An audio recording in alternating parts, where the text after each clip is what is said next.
Question number 7 देखते हैं, most important है ये क्वेश्चन नंबर 5 के ऊपर से ये करने के लिए बोला है। 5 और 6 में शुद्ध लाभ गुणोत्तर की गणना कीजिए। पर क्वेश्चन नंबर 5 ये आपके पास दिया गया है, बराबर। ये क्वेश्चन नंबर 5 को हमको सॉल्यूशन करना है क्वेश्चन नंबर 6 को। तो यहाँ पर कौन सा ज्ञात करना है, तो ये बोलता है कि शुद्ध लाभ गुणोत्तर ज्ञात कीजिए। लेकिन जुलाई 2019 में इसको पूछा गया था बोर्ड की परीक्षा में, जो यहाँ पर सकल लाभ गुणोत्तर और शुद्ध लाभ गुणोत्तर दोनों ही पूछे गए थे। तो हम लोग दोनों का सॉल्यूशन इस सवाल का करेंगे, ओके। क्योंकि ये बोलता है 5वां सवाल कीजिए, तो सॉल्यूशन करते हैं। इसके ऊपर से देखें, नीचे दी गई जानकारी के आधार पर संचालन या परिचालन गुणोत्तर की गणना नहीं करना है हमको करना है सकल लाभ गुणोत्तर और शुद्ध लाभ गुणोत्तर ज्ञात करना है। गैर परिचालन खर्च अन्य खर्च दिया है 35,000, घिसाई दिया 48,000, प्रशासन खर्च दिया 75,000, बिक्री 6 लाख दी है, आयकर की दर 30% है, ब्याज डिविडेंड से उपज 45,000 है, बिक्री खर्च 52,000 है, बिक्री माल की लागत 3,25,000 है, वित्तीय खर्च 85,000 दिया गया है, बराबर। तो सकल लाभ गुणोत्तर ज्ञात करने के लिए हमको क्या प्राप्त होना चाहिए, सकल लाभ। तो सकल लाभ कैसे ज्ञात करते हैं, बिक्री में से बिक्री माल की लागत घटा देते हैं तो हमको सकल लाभ प्राप्त हो जाता है। पहले सॉल्यूशन करते हैं, बाकी आगे देखेंगे।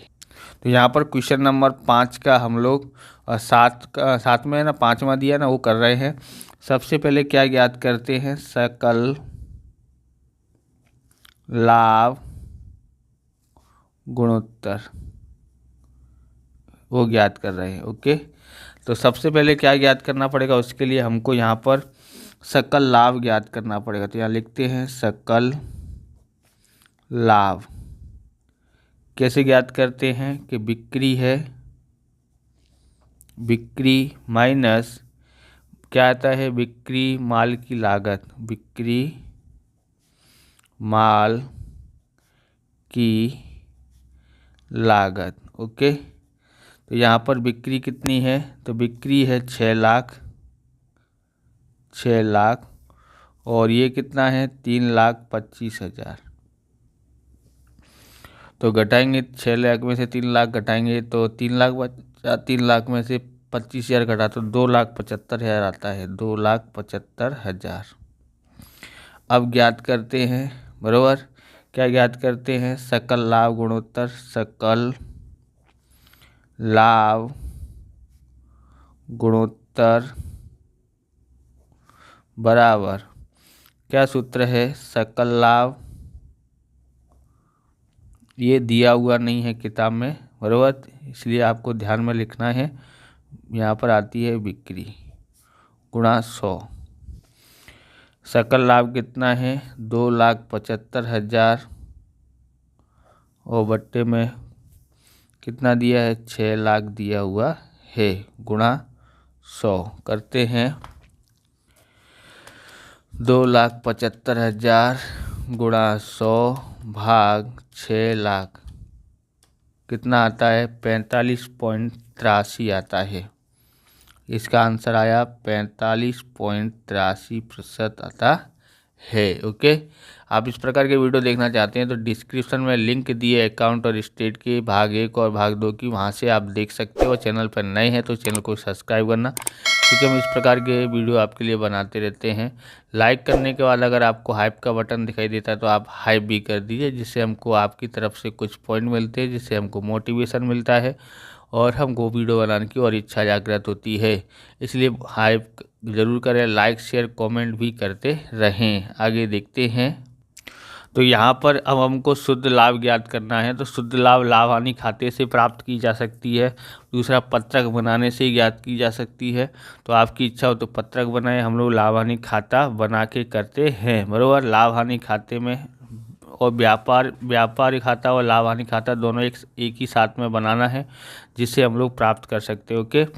तो यहाँ पर ध्यान रखना है कि कौन कौन जो है वो जमा तरफ आएंगे, बस वही ध्यान रखो, बाकी सब हम लोग उधार कर देंगे। तो देखिए यहाँ पर बिक्री जो है व्यापार खाते की जमा आती है, हम लोग मिक्स बना रहे हैं व्यापार खाता और लाभ हानि खाता। तो बिक्री जमा होगी, और क्या आ सकता है, इधर से ब्याज डिविडेंड जमा होगा, बाकी का सब क्या हो जाता है, उधार हो जाता है। तो उधार साइड हम लोग लिखते हैं, और बाकी 2 जन को यानी बिक्री और ब्याज डिविडेंड को जमा साइड लिखेंगे। तो पहले जो जमा साइड में आता है उसको पहले लिख देते हैं। जैसे यहाँ पर बिक्री है तो बिक्री लिख देते हैं, कितना है 6 लाख, तो 6 लाख लिखते हैं। ओके, फिर ब्याज डिविडेंड, ब्याज डिविडेंड कितना है से उपज कितना है 45 लाख है, 45,000 है, सॉरी। ओके, बाकी सब यहाँ पर आ जाएगा। क्या लिखेंगे, गैर परिचालन अन्य खर्च कितना है 35,000 है, और घिसाई कितनी है 48,000। प्रशासन खर्च, शासन खर्च कितना है 75,000। बिक्री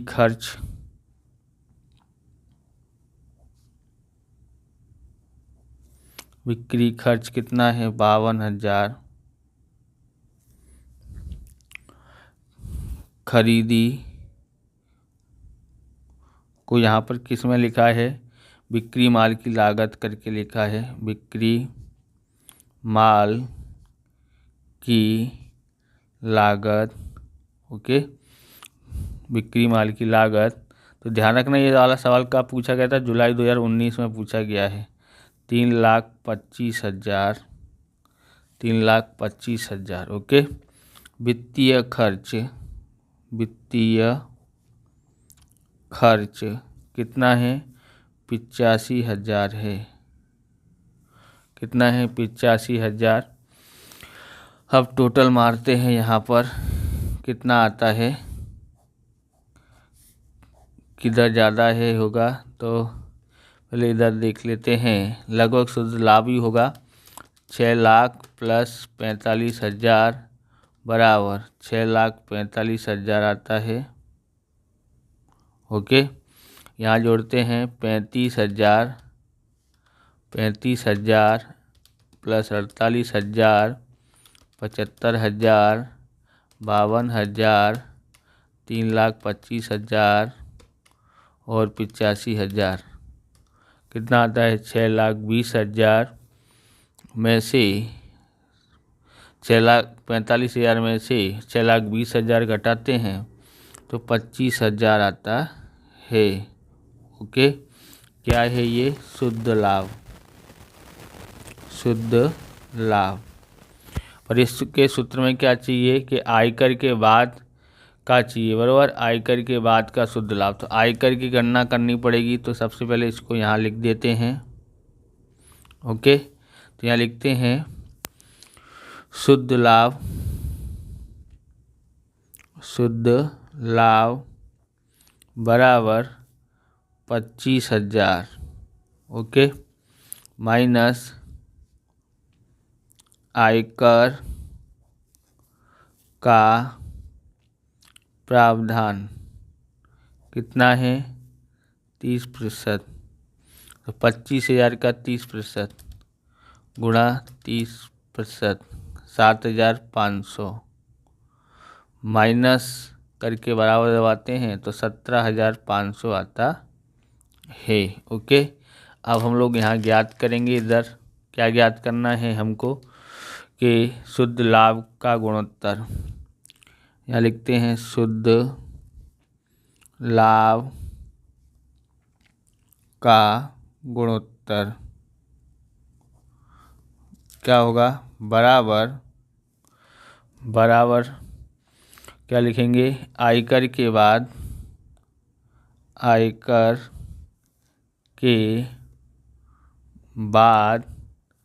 का शुद्ध लाभ।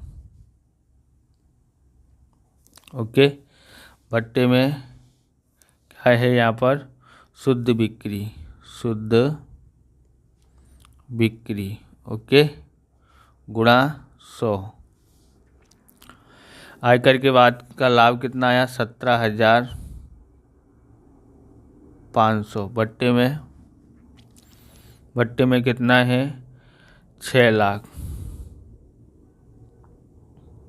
और गुणा 100 बराबर, तो 17,500 गुणा 100 भाग 6 लाख बराबर कितना आता है 2.9166 ऐसा, यानी कि 2.92 लिख सकते हैं बराबर प्रतिशत में। तो इस तरह से हमने दोनों ज्ञात कर लिया है। अब क्वेश्चन नंबर 6 करते हैं। ओके, सॉल्यूशन क्वेश्चन नंबर 7 में छठा भी करना है ना वो। तब ये क्वेश्चन नंबर 6 का भी हमको क्या ज्ञात करना है, शुद्ध लाभ गुणोत्तर। सकल लाभ गुणोत्तर आप ज्ञात कर लेना, 5वें हमने ये वाला सॉल्यूशन किया था तो उसमें से बराबर बोर्ड में पूछा गया था। सकल लाभ गुणोत्तर बुक किताब में नहीं दिया है तो हमने आपको करके बता दिया है। ओके, तो यहाँ पर देखेंगे यहाँ क्या दिया गया, ये सब दिया गया है। तो हम लोग व्यापार खाता और बिक्री खाता लाभानी खाता, व्यापार खाता और लाभानी खाता मिक्स बनाएंगे जिससे हमको शुद्ध लाभ प्राप्त होगा। फिर उसमें से टैक्स यानी आयकर के बाद का लाभ ज्ञात करेंगे। ओके, तो देखेंगे उसमें जो व्यापार और लाभानी खाते के जमा तरफ कौन कौन आएगा, तो वो आता है बिक्री, तो यहाँ दिया है बिक्री। हाँ, और क्या आ सकता है, और आएगा विनियोगों पर प्राप्त डिविडेंड। ये दोनों ही जमा साइड आएंगे, बाकी सब उधार साइड आते हैं। तो हम लोग इस तरह से लिख देते हैं बराबर, आप ध्यान रखना। छठा सवाल कर रहे हैं इसलिए छठा लिखा है। तो क्या क्या जाएगा, तो यहाँ पर बिक्री जमा साइड आएगी। ओके, व्यापार खाते में जमा साइड आता है ना, इसलिए यहाँ भी जमा साइड में कर देते हैं। और ये विनियोग पर प्राप्त डिविडेंड लाभ हानि खाते के जमा में आता है, इसलिए लाभ हानि खाते के जमा साइड में लिखते हैं। विनियोग पर प्राप्त डिविडेंड कितना है, तो ये है 1 लाख। कितना है 1 लाख। ओके, बाकी सब इधर लिखते हैं। कच्चे माल की लागत, कच्चे माल की लागत कितना है 25 लाख। ओके, बिक्री खर्च कितना है 75,000।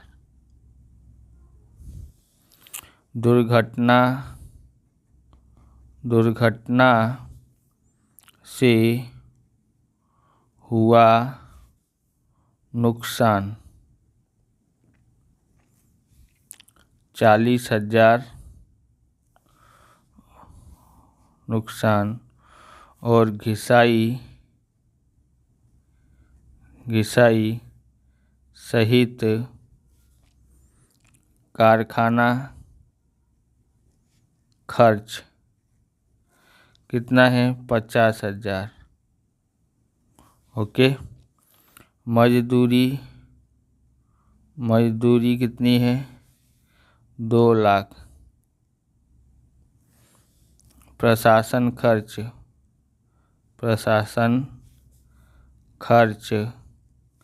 कितना है 1,75,000। लोन का ब्याज 60,000। अब ज्ञात करते हैं टोटल। देखोगे तो टोटल इधर का ही ज़्यादा होगा, 40 लाख इधर हो रहा है, 39 और 1 40 लाख। ओके, बाकी का इधर देखते हैं कितना है, ये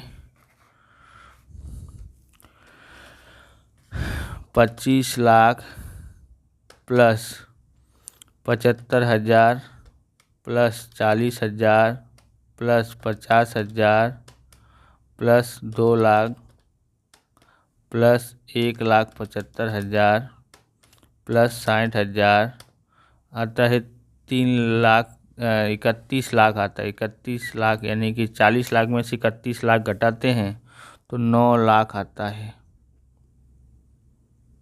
9 लाख क्या आया है हमारा, है शुद्ध लाभ। इस तरह का सवाल करना चाहते हैं तो आपको कौन सा उदाहरण करना है, उदाहरण नंबर 10 करना है। क्योंकि वो शुद्ध लाभ वो इसी का ही है, शुद्ध लाभ गुणोत्तर का है। अब हम लोग ज्ञात करेंगे शुद्ध लाभ, पहले लिख देते हैं यहाँ पर। शुद्ध लाभ कितना है, 9 लाख है, माइनस आयकर का प्रावधान। आयकर का प्रावधान कितना है, 30%। तो 30% यानी 3×27 2,70,000 आता है। 2,70,000 घटाते हैं तो यहाँ पर 9 में से 7 गया, 2 गया तो 7, बराबर 7 में से 70 घटाएंगे तो 6,30,000 आ जाता है। तो ये हमारा क्या आया है, आयकर के बाद का शुद्ध लाभ। यहाँ लिखते हैं आयकर के बाद का शुद्ध लाभ। ओके, आप ये पेन खरीदना चाहते हैं, ये है SR फ्लेयर का SRX पेन, बहुत ही शानदार पेन है। इसकी ग्रिप जो है ना त्रिकोणीय आकार की दिख रहे होंगे, जिससे क्या ग्रिप पकड़ने में आसानी होती है, बराबर इसमें से लिखते में आसानी हो जाती है। पसीना आता है तो भी इसे हाथ सरकता नहीं है, जिससे हम लोग तेज़ी से लिख सकते हैं और सुंदर राइटिंग में लिख सकते हैं। स्याही इसकी बहुत शानदार है। तो खरीदना चाहते हैं तो डिस्क्रिप्शन में लिंक दिए, वहाँ से आप खरीद सकते हैं, या फिर वीडियो के नीचे लिंक दिए, वहाँ से आप खरीद सकते हैं। चलिए देखते हैं यहाँ पर। अब हम लोग सूत्र लगा के करते हैं, बराबर क्या ज्ञात करना है, शुद्ध लाभ का गुणोत्तर। तो सूत्र क्या है यहाँ पर, है आयकर के बाद का शुद्ध लाभ बट्टे में शुद्ध बिक्री। शुद्ध बिक्री, शुद्ध बिक्री मतलब बिक्री में से, बराबर बिक्री वापसी घटाते हैं, पर बिक्री वापसी इधर दिया नहीं है, इसलिए वही जो बिक्री दी है वो इसी को मानेंगे। ओके, तो यहाँ 6,30,000 है और यहाँ पर 39 लाख क्या है, बिक्री है, गुणा यहाँ पर 100 कर देते हैं। तो यहाँ लिखते हैं 6,30,000 गुणा 100 भाग 39,000, 39 लाख। ओके, 39 लाख से भाग देते हैं तो 16.1538 आ रहा है। तो हम लोग क्या लिखेंगे, 16.15%। आ गया आंसर। इस प्रकार से ये वीडियो पूरा होता है। अगर आपको हमारा वीडियो अच्छा लगे तो लाइक करें, शेयर करें, कमेंट करें। चैनल पर नए हैं चैनल को सब्सक्राइब करें। मिलते हैं नेक्स्ट वीडियो में। जय हिंद, जय भारत, वंदे मातरम।